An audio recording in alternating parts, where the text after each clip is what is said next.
Përshëndetje, miqtemi, mirë se vini në kanalin tim Tea Tarot. Për lexime personale më kontaktoni në Instagram Tea Tarot 2025. Dhe tani, për muajin prill do të marrim dy shenjat, për dashuri dhe financat. Çfarë na thon këto shenja tek pjesë e dashurisë dhe financave? Binjakët. Energjia shpirtërore e binjakëve ka shumë lëvizje mendore, por pak qetësi shpirtërore. Është moment për të dëgjuar më shumë intuitën se sa logjikën. Dashuria mund të jesh në një fazë zgjedhjeje, dy persona ose një person dhe një version i së shkuarës.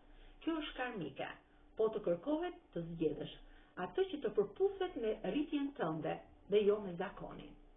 Financat, ide të shumta, por energjia shpërndahet. Nëse fokusohesh në një drejtim, mund të kesh progres real.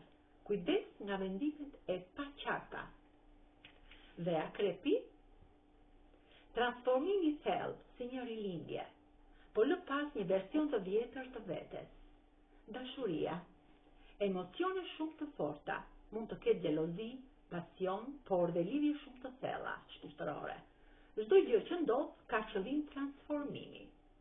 Financat, mundësi për ndryshim të madh, ose rritje, ose një riorganizim total. Kërkohen strategji dhe vetë kontroll. Këshilla shpirtërore, lësho atë që nuk është për ty më në këtë moment. Pra, këto ishin për muajin prill dy shenjat e horoskopit. Faleminderit shumë, miqtemi.